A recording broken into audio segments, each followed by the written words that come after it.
őrület, eszembe jutottak a katonai élményeim, bár mi kimenünk, meg egyáltalán a gyakorlónk is azért mondjuk nem volt annyira komplikált, mint vendégeink, meg hát tulajdonképpen én örültem, amikor azt már levehettem. Ehhez képest ugye ti most ugye az alig várjátok, hogy beöltözhessetek, de azért ez persze nem az a fajta katonaruha, amit mi hordtunk, hanem milyen.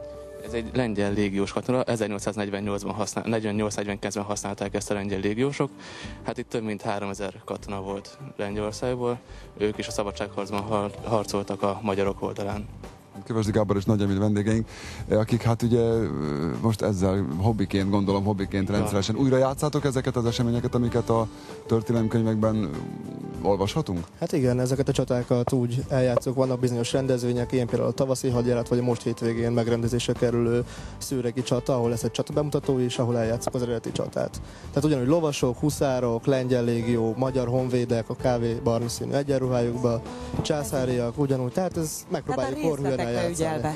Próbálunk korhűek lenni, igen. Hogyne, azt most is látjuk, fiúk, mindkettőtökön. Mennyire lehet ebbe beleélni magát az embernek?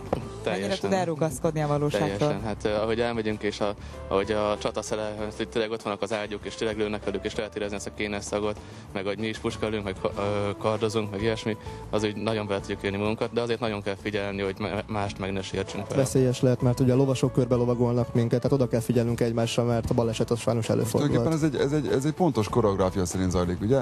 Így van. Mert mondjuk a csatában az is lényeg, hogy az ember ugye improvizál, meg próbálja becserkészni másokat, de hát itt ugye mondjuk erről igazából úgy nem lehet szó, mert azt kell játszanotok, ahogy történt. Hát itt általában megkapjuk azt, hogy mikor van az első csata részlet, hogy mikor kell először egy ilyen rohamot mutatnunk, aztán megmondják, hogy kb. Egy ilyen 3 perc a visszavonulás van, és akkor visszavonunk, és elmondják, hogy jönnek majd a lovasok, és akkor amikor nézetbe kell fejlődnünk, meg védeni az ászlónkat, meg védeni mindenkit. Előtte tüzérségi párbaj ágyúznak, szóval meg van rendezve előtte rendesen az egész. És a férfi virtus eme különös megnyilvánulását gondolom Nagybecsben tartják a nők is, tehát oda vannak értetek emiatt? Hát nézik a csatákat? Kísérik figyelemmel minden egyes csatátokat? Elég sokan veszik, sőt lányok is részt vesznek. És bekiabálnak? Vagy akik kint állnak, ugye? Hát főleg inkább taps meg a végén, mert közben nem nagyon halljuk, mert ugye mi is azért hangosak vagyunk, a kardok, puskák, főleg ha ágyúznak meg a lovak, mi nem halljuk őket, de a végén... Puskaropogás ezerrel? Hát szokott lenni természetesen, és a végén pedig mindig van a csatatéren egy körbemenetel, és ott pedig megtapsolnak minket tényleg. Nagyon lelkes a közönség általában. Ezt akartam kérdezni végül is, ez nem, de így ebben a jellemezben nem a színi előadást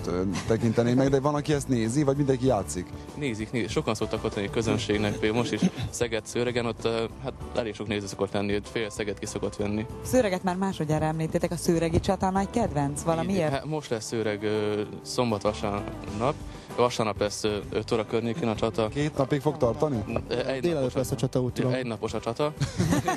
Délelőtt lesz a csata, úgy tudom.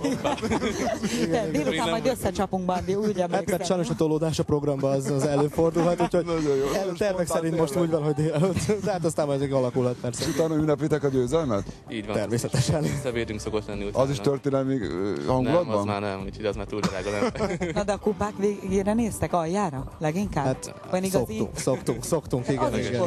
Hát természetesen persze, hát azért egy-egy kis pohár borral meg kell ünnepelni a dolgokat, ugye bár, hogyha győztünk, vagy akár vesztettünk. Hát tudod? Ez nem igaz. Sajnos ez nem igaz. Jó, azokat választátok el, hogy győztetek. Azzal próbálkozunk mi is, tehát most sajnos a császáriak nyertek Szőregen, úgyhogy ez az első vesztes csatánk a szabadságharcban, úgyhogy... Sörrel kocintanak-e az urak? Így, hogy feloldották már, ugye? Nem, soha. Látod, Bandi? Még a hétköznapi életben sem, tehát nem sörrel nem kocintunk. Nos, Bandi, visszavágysz-e mindenre? Nézd, hát tulajdonképpen ebbe a helyzetben lehet visszavágyni, igen, hogyha mindig győztesként ünnepelhetném magamat, és nem kell sokat gyalogolni. De ezek után vannak egyébként olyan csaták, amiket még ezek után fogtok majd úgy feltérképezni és bepróbálni? Vannak, hát Erdélyben nagyon sok csata volt, amit még nem játszunk.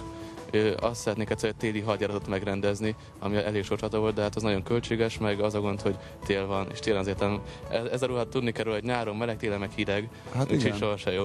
Na most hányan vesztek részt egyébként például a hétvégi őrületben? Hát most mondom azt, hogy több százan, 200-300-400 ember is lehet. Hogy lehet koordinálni? Most erre van egyébként próba, vagy mindenki? Hát előtte van egy megbeszélés, és azért a modern technika is be van vetve ágyúzáson, és tehát walkie-talkie, meg van beszélve, hogy hogyan kell lőni, stb. Mert Még egy utolsó kérdés. Igazi bajtársi barátságok szövődnek egy ilyen csata után? Igen.